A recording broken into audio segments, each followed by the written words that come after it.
Muy buenas, damas y caballeros, ladies and gentlemen. Estamos en el cuarto podcast de Construyendo el Ser. Para este podcast venimos un poco cabezones, ¿no? El tema de este podcast es la mente. Dentro intro. ¿Qué es esto? ¿Un momento a solas entre hombres? Esto es muy lindo. ¿Para ti los cisnes son un fetiche a los que debes venir a dar tributo a veces? He pensado en lo que dijiste el otro día sobre mi pintura. Y no he podido sacarte de mi mente. Pero algo vino a mí. Entonces lo comprendí bien y no volví a pensar en ti. ¿Sabes por qué? No. Eres un niño. Y ni siquiera tienes idea de lo que dijiste. Gracias. De nada. ¿Has salido de Boston? ¿No? Al hablarte de arte, podrías mencionar los detalles de cada tema. Miguel Ángel. Lo sabrías todo. Su vida, sus aspiraciones, todas sus obras, su sexualidad, todo eso, ¿no? Pero no sabes a qué huele la Capilla Sixtina, amigo. Nunca has estado ahí para ver ese magnífico techo. Nunca. Hablando de mujeres, me darías una lista de todas tus favoritas. Y habrás llevado alguna a la cama.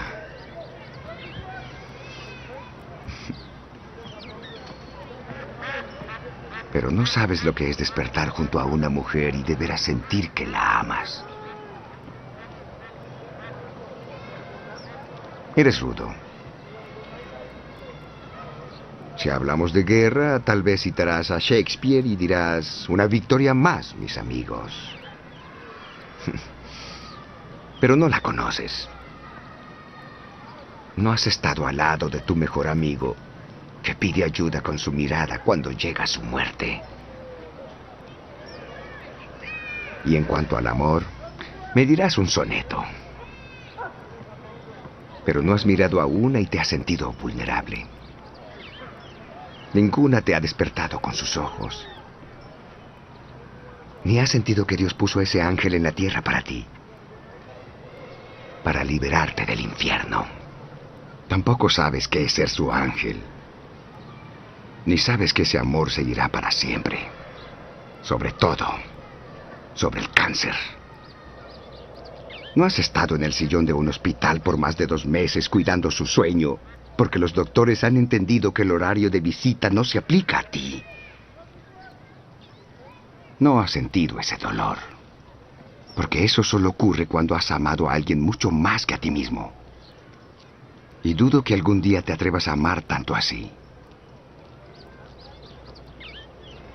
Al mirarte, no veo inteligencia, ni veo madurez. Veo a un niño torpe y muy asustado. Will, eres un genio. Nadie lo niega. Nadie comprenderá nunca tu conducta. Pero presumes saber quién soy porque viste una pintura mía y entraste a mi mente con crueldad.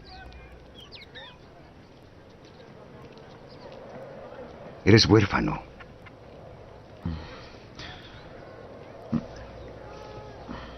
¿Crees que conozco lo duro y difícil que ha sido tu vida?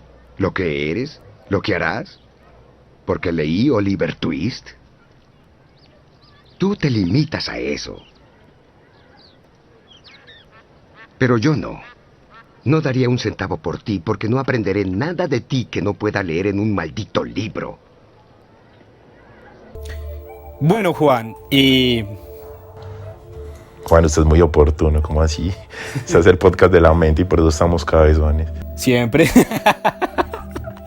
Siempre hay que estar cabezones con todos estos aspectos que nos hacen pensar, ¿no? Bueno, Juan, no sé, digamos, en algún momento usted se ha bloqueado, se ha frustrado por algún pensamiento, no sé, digamos. Todos, parce, ni que fuera un ser divino, parce. Como que no, divino sí, pero Bueno, Juan, no mentiras, digamos, entremos de una vez con el ¿cómo se llama? Concepto. El contexto manga. Bueno, ¿cuál es su contexto manga? Creería, bueno, cuando la mente nos proporciona el hecho a sobrevivir, ¿no? Cuando la mente nos proporciona... A sobrevivir, ¿no? Sí. Mueve todas las fibras musculares, mueve todas las células solo por... La mente. La mente, sí. Bueno, un neurocientífico se lo rebatiría muy fácilmente. Sí, a golpes nos iría. Pero bueno, no, digamos, Juan, pues sí, no, es nuestra CPU. Pues sí, sería nuestra CPU, ¿no? Yo pienso que la mente es la interpretación de la realidad, parce.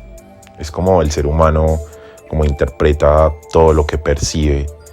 Obviamente se percibe en la corteza cerebral y pasa por ciertos, digamos, procesos neurológicos, pero digamos que siempre hay como ese espacio que es abstracto. Bueno, me le estoy adelantando a definir qué es mente, ¿cierto? Sí, aquí ya después yo vuelvo a preguntar. Pero quería aclararlo, parce, ¿no? Ah. Que se deformara el hecho de la mente como algo más que una entidad abstracta dentro de nuestro cerebro, por así decirlo. Que al fin y al cabo somos nosotros, o sea, si usted piensa, ¿usted dónde piensa? O sea, ¿dónde están los pensamientos? En esa mente, en ese sitio abstracto que es usted. Pero bueno, sigamos con su ejemplo. Listo, ¿no? Digamos, con el contexto manga literario, Climber, de Climber, o El Escalador, es un manga, y en el último capítulo, el man logra llegar a la cima.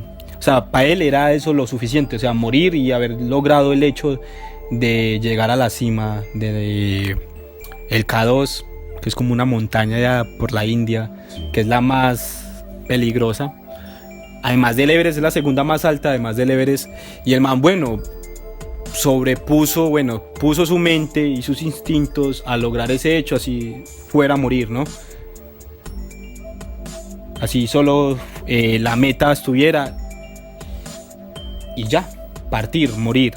La mente y los instintos lo llevaron a que lograra esa meta. Bueno, Juan, volviendo. Bueno, pienso que antes de volver al concepto me gustaría como hacer como reflexión a ese hecho. O sea, todo lo que sucedió con él fue como que se sometió a un proceso de autoconvencimiento, ¿no? Sí, claro. Bueno, es que es difícil, porque yo diría que la mente es como esa entidad, como decía ahorita, abstracta, y con abstracta me refiero a que no existe físicamente, sino que existe en un plano mental, valga la redundancia.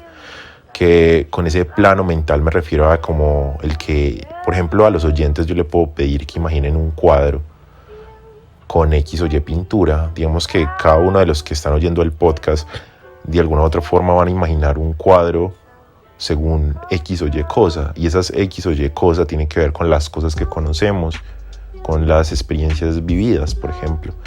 Entonces, sí, yo pienso que la mente, este espacio que está constituido de alguna u otra forma por todas esas vivencias, por todas esas maneras de pensar, por todos esos pensamientos, por todas esas interpretaciones de lo que entendemos, digamos, por ejemplo, que entendemos del dinero, que entendemos de religión, de política, de música, del arte, por ejemplo, están ahí, y son como que las que también interfieren a la hora de cómo nos, entre comillas, mentalizamos, o cómo logramos dirigir nuestras formas de pensar, y esto se ve reflejado en nuestro actuar, en una movilización de todo nuestro sistema físico, que sería nuestro cuerpo.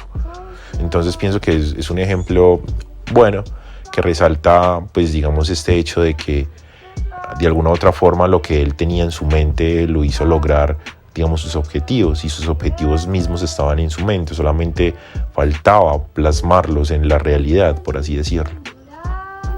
Bueno, Juan, después de haber hecho esta reflexión, que es muy chimba, partimos otra vez el concepto mente, que Juan ya lo introdujo.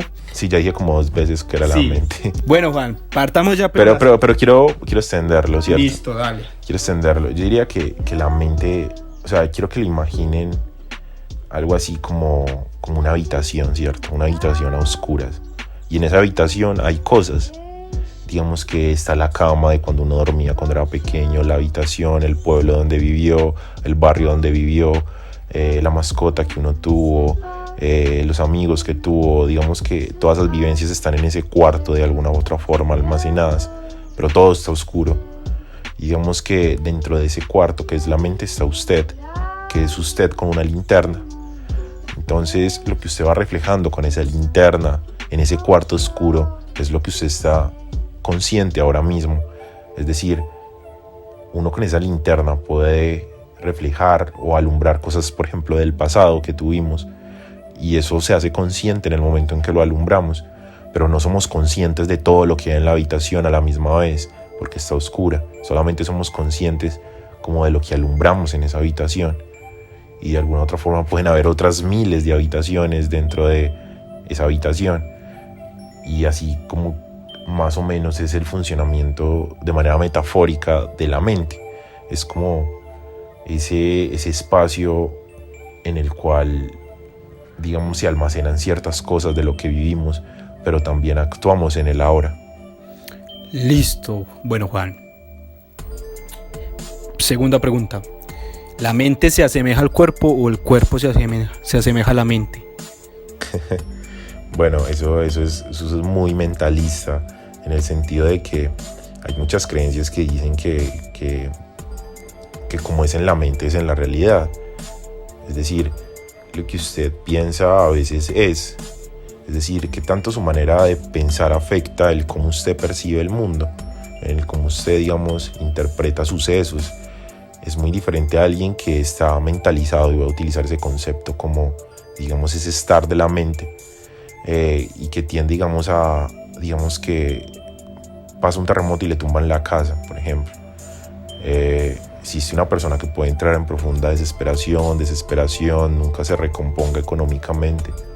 Existe una persona que puede que eso solamente represente un obstáculo más y lo interprete estoicamente y lo utilice para, digamos, alcanzar también otros logros, tener otras casas o enfocarse en otras cosas.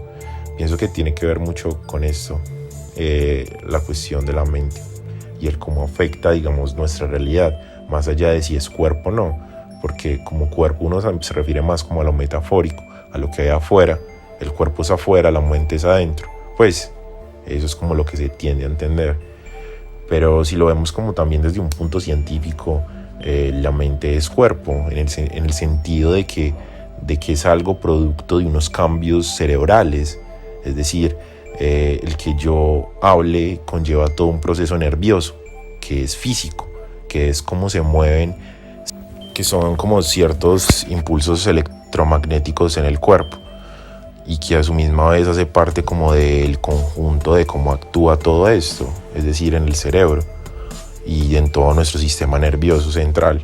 Entonces, pues en esa medida se podría decir de que la mente es cuerpo, porque la mente muere cuando el cuerpo muere, ¿no? Sí, hay un fin. Entonces, sí, digamos que ustedes llegan y le apuntan en la cabeza y le meten 3 balazos, su mente se va al carajo. Como una soledad de 3 balazos. Pero sí, entonces, o sea, no es algo externo, no es algo que está como alejado del cuerpo. Entonces, si bien puede ser tomado como 2 cosas independientes, tienen que ver por el mismo hecho de que, pues, físicamente la mente está en el cerebro.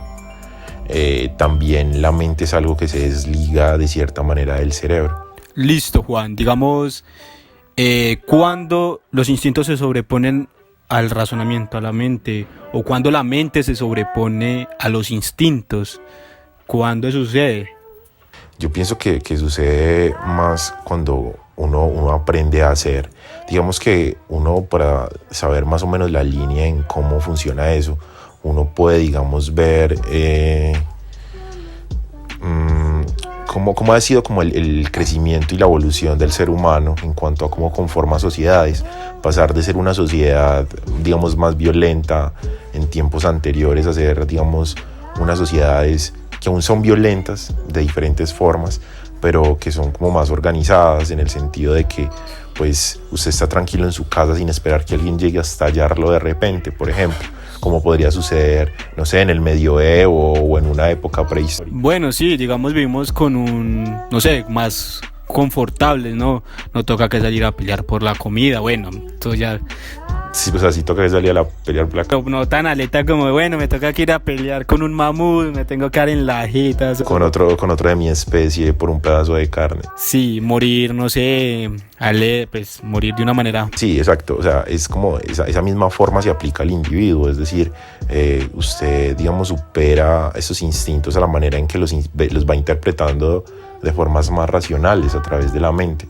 Es decir, bueno, ya no necesito matar a mi compañero por comida, podemos juntarnos y cazar los dos. Eso aplicado a la realidad actual es como, venga, yo no puedo, digamos, hacer este proyecto junto. Me junto con mi amigo que tiene otras habilidades y lo llevamos a cabo y fundamos una empresa, por ejemplo, o fundamos un proyecto artístico o cualquier cosa que conlleve, digamos, el hecho de dejar a un lado nuestros instintos de quiero, necesito, a ser más como, bueno, ¿cómo lo obtengo? ¿A través de qué acciones? ¿Cómo las llevo a cabo?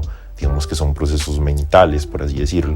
El usted cuestionarse todo eso, el reflexionarlo, en asumirlo de diferente forma, tiene que ver de cierta manera con el cómo usted conlleva su mente, sus pensamientos y sus ideas. Bueno, Juan, digamos, no sé, pero los instintos siempre están ahí, adentro de uno, y a veces sirven para algo, ¿no? No sé, lo van a robar, no sé, usted pilló toda la escena y usted listo, se acelera su corazón, está listo, no sé, para correr, o sea, los instintos... El cerebro empieza a liberar adrenalina, dopamina. Siempre hay un impulso a sobrevivir, ¿no? Siempre está internamente el instinto de sobrevivir, que es natural en todos los seres, ¿no? Creo que... Claro, obvio, que seamos seres más mentales no tiene nada que ver con que abandonemos, digamos, nuestros instintos, porque es imposible.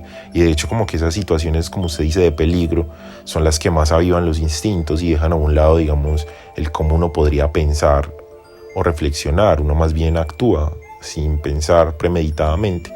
Entonces, obvio, yo no digo que los instintos no estén o que la mente sea más, o que se deba imponer más a los instintos, para nada. Solamente pienso que los instintos son como la pulsión primaria, es decir, el impulso primario por el cual llevamos a cabo, y la mente es como el intermediario, donde decimos, bueno, capaz yo tengo un arma y se la saco al ladrón y le doy en las piernas y cae. O lo estallo también. Exacto, o sea, pero... Exacto, ahí es como donde aplica eso, porque puede pasar, o capaz usted solamente quiera inmovilizarlo y usted piense como que, bueno, no, si lo estallo, este país de mierda... bueno, no puedo decir país de mierda. Este país... ¡Mierda! En ese país, pues, lo terminan encarcelando a usted, por ejemplo, porque, pues, digamos, tuvo represalias de odio contra una persona. Entonces, es eso, digamos que... Y más si es gente de bien. No entremos en eso, no quiero aparecer mañana en un cañadulzal con botas, Juan. Pero a lo menos va a estrenar botas. No, se puso muy denso, parce. Pero no, sí, exacto. Es más bien como por ese sentido, por el sentido de que ambos tienen que convivir dentro de uno. Digamos que la mente y los instintos. Pero obviamente uno debe llevarse más por un intermedio de ambas y lograr más, digamos, que racionalizar nuestras acciones y actuar con instinto cuando lo amerite. Listo, Juan. ¿Cuándo nace la mente? ¿Cuándo nace el ser racional llamado Juan?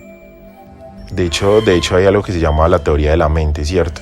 Que tiene que ver mucho con el hecho de cómo un niño, digamos que interpreta que existe una mente externa a él.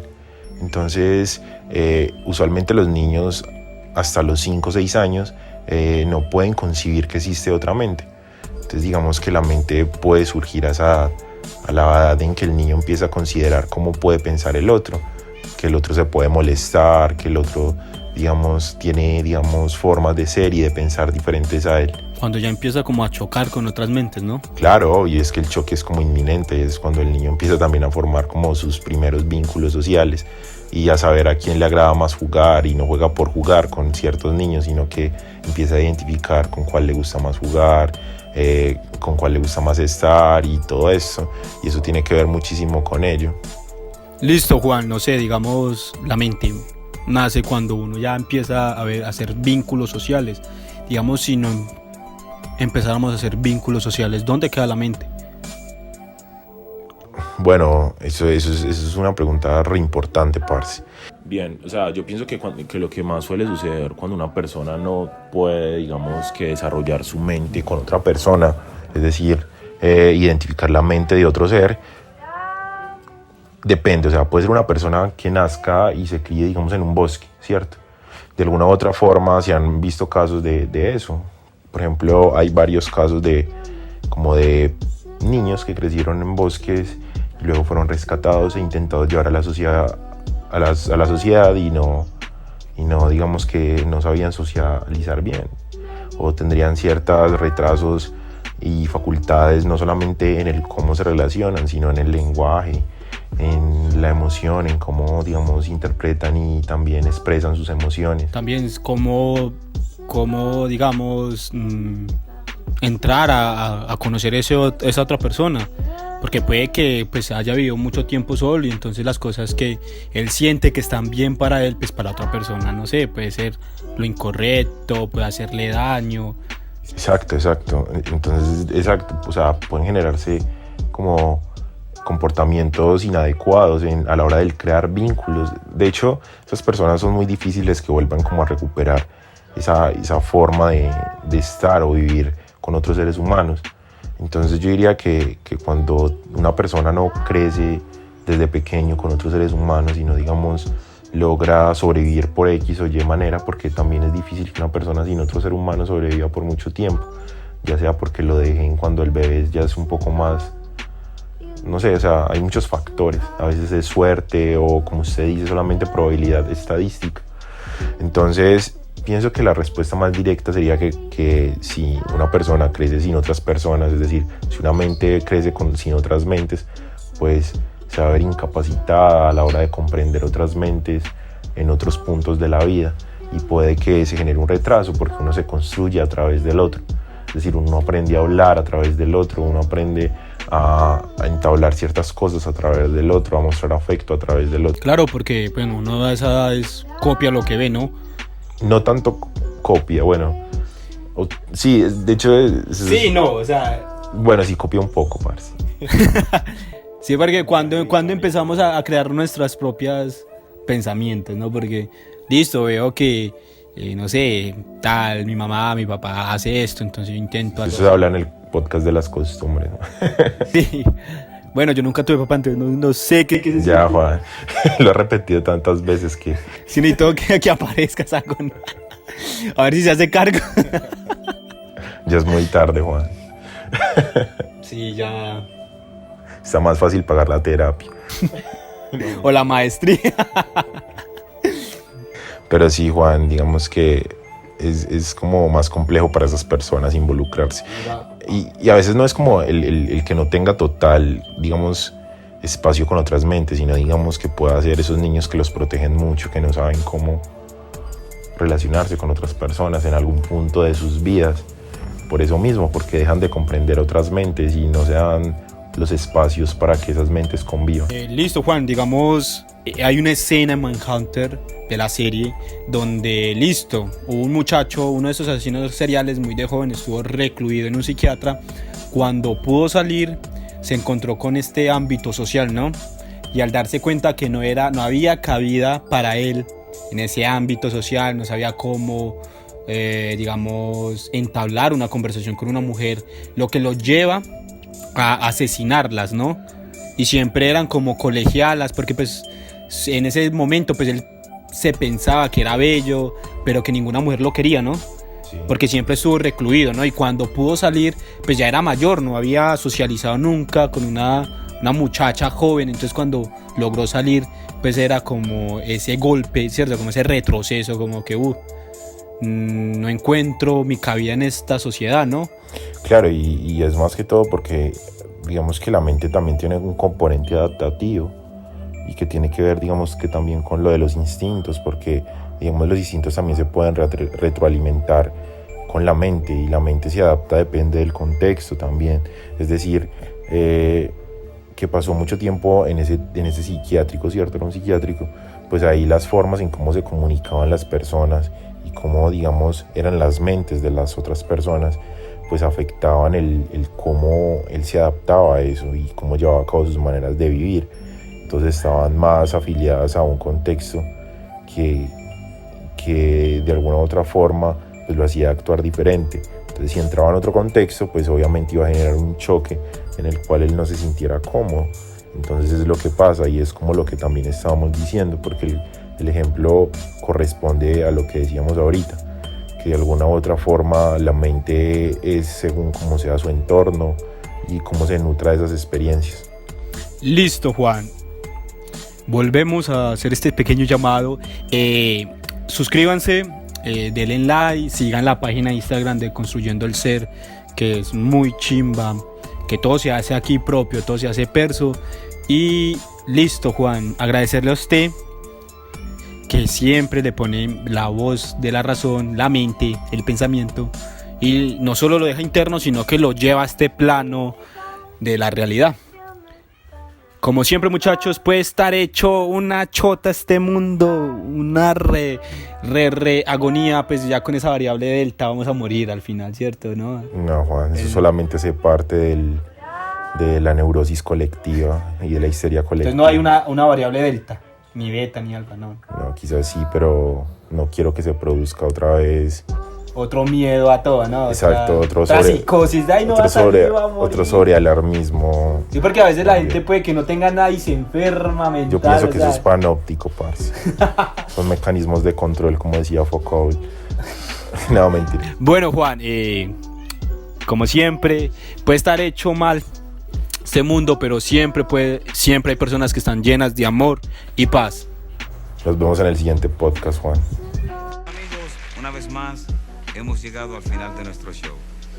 Quiero dar mis más expresivas gracias a mis artistas invitados y muy especialmente a ustedes por habernos prestado su atención. Hasta la próxima semana y que el Señor los bendiga.